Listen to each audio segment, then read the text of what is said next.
Hubungan gelap suami dan pembantuku. Bab 7. Hari baru.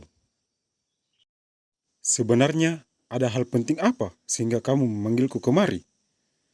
Kuulang kembali pertanyaanku pada Nisa saat kami sudah duduk di sofa. Begini Mbak, kerjasama kita dengan Pak Reno kini sudah mulai dijalankan. Tapi yang menjadi kendalanya di sini, Pak Reno ingin salah satu perwakilan dari kita ikut terjun dalam menjalankan proyek itu. Kalau aku yang ikut dengan mereka, siapa yang akan menguasai toko ini? Sesaat kami diam. Biar aku yang ikut mereka, ucapku sembari menghempas napas panjang. Apa Mbak yakin? Apa tidak sebaiknya Mbak yang berada di sini, biar aku yang ke sana? Masa bos yang terjun ke lapangan, sedangkan anak buah yang enak-enakan duduk di kantor? Kamu ini, kalau aku yang berada di toko ini, para pegawai akan curiga denganku. Tapi bila aku yang ke sana, keadaan akan baik-baik saja. Aku heran sama Mbak ini. Semua identitas Mbak harus Mbak sembunyikan dari orang-orang. Atau jangan-jangan ada rencana besar sekarang yang Mbak susun rapi tanpa sepengetahuanku. Setiap orang pasti ada privasi yang tidak boleh orang lain ketahui, bahkan keluarga sekalipun. Seiring berjalannya waktu, kamu juga pasti tahu kenapa aku melakukan semua ini. Baiklah, kalau Mbak belum mau cerita padaku, terus kapan rencananya Mbak akan ke kantor Pak Reno untuk mengajukan diri? Makin cepat makin baik. Mungkin besok pagi aku akan ke sana. Nisa langsung mengangguk kecil. Bagaimana keadaan toko saat ini? Apa kamu dan teman-teman ada kendala? Toko berjalan baik. Tidak ada sedikit pun kendala serius yang kami hadapi. Semua berkat ide Mbak. Semua pesanan barang-barang kita laris manis, baik di toko maupun di dunia maya. Bagus kalau begitu. Jika kamu dan yang lain dapat masalah, cepat kabari aku, biar kita segera cari solusinya. Pasti itu Mbak. Setelah obrolan singkat itu, aku pun segera pamit untuk pulang dan mempersiapkan apa yang harus aku persiapkan untuk memulai pekerjaan baruku besok bersama perusahaan Pak Reno. Kembali kemudikan sepeda motorku menuju ke rumah. Setibanya di sana, pintu pagar tertutup. Ada mobil Mas Hendra di sana. Tidak biasanya dia pulang secepat ini. Kubuka pintu pagar lalu mendorong sepeda motorku menuju garasi. Kuputar knop pintu dan sedikit mendorongnya. Belum sempat kulangkahkan kakiku menuju ke kamar. Tiba-tiba, pintu kamar tamu terbuka. Kamar yang selama ini ditempati Dewi. Mas Hendra keluar dari dalam kamar itu dengan hanya berbaluk handuk. Ya Tuhanku, apa yang dilakukan Mas Hendra di kamar Dewi? Apa Mas Hendra sudah mengingkari janji suci pernikahan kami? Segera aku ikuti Mas Hendra yang saat itu menuju ke dapur. Mas, apa yang barusan Mas lakukan di dalam kamar Dewi?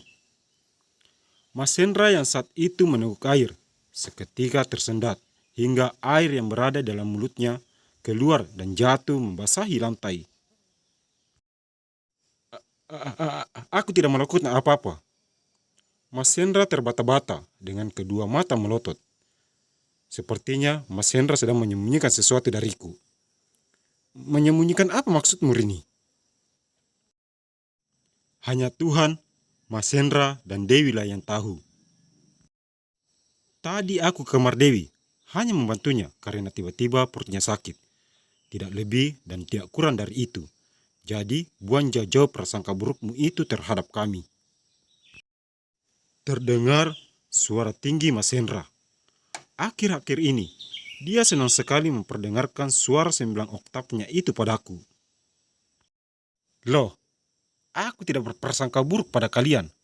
Aku hanya bertanya, apa yang Mas lakukan di dalam kamar Dewi? Itu saja. Tapi kenapa Mas semarah ini? Kini Mas Hendra terdiam dan tidak berani menatapku. Mas, satu kali lagi, mumpun Rini tidak ada di rumah.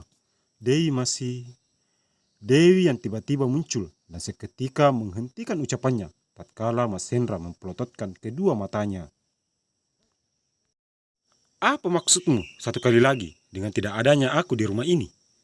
Oh, jangan-jangan dugaanku selama ini benar.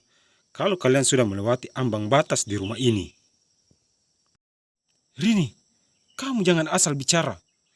Kami ini masih punya harga diri dan tidak mungkin melakukan hal serendah itu. Aku benar-benar tidak terima jika kamu menuduh kami seperti itu. Terlihat mata Mas Hendra memberi kode pada Dewi. Betul Mbak Rini. Tadi aku hanya meminta Mas Hendra untuk membantuku memijit kepalaku. Karena akhir-akhir ini aku sering sekali merasa pusing dan mual.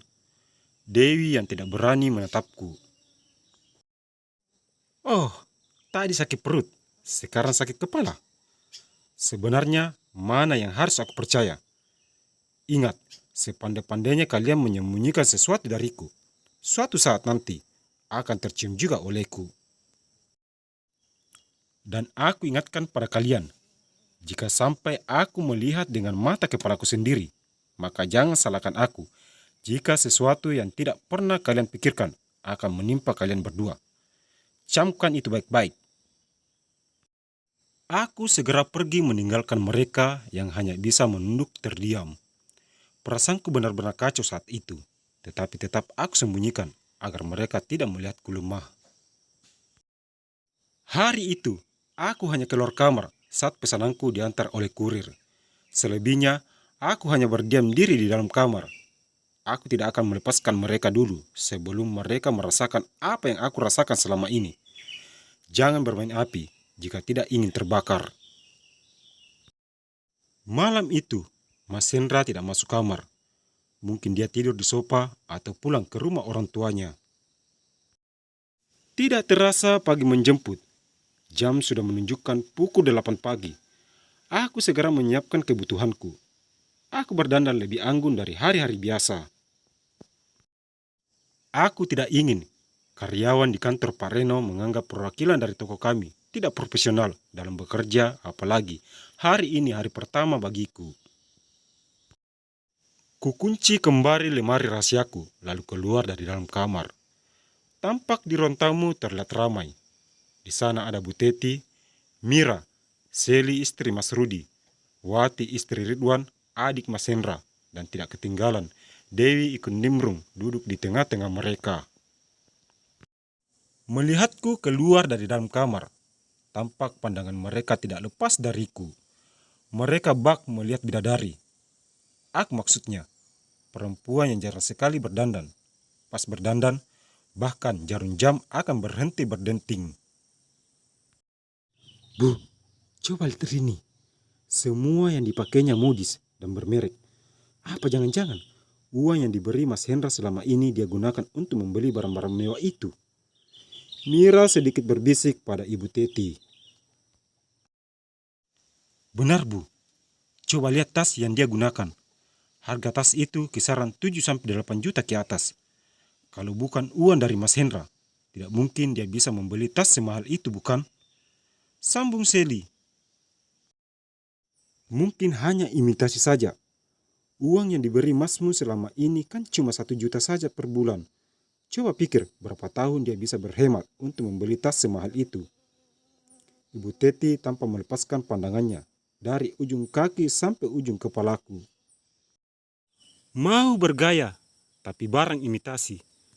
Aduh Tuhan, di mana aku simpan wajahku ini? Kalau sampai orang-orang tahu kalau barang yang aku pakai bukan ori, alias palsu. Mira sedikit memperbesar suaranya dan disambut tawa dari mereka berlima.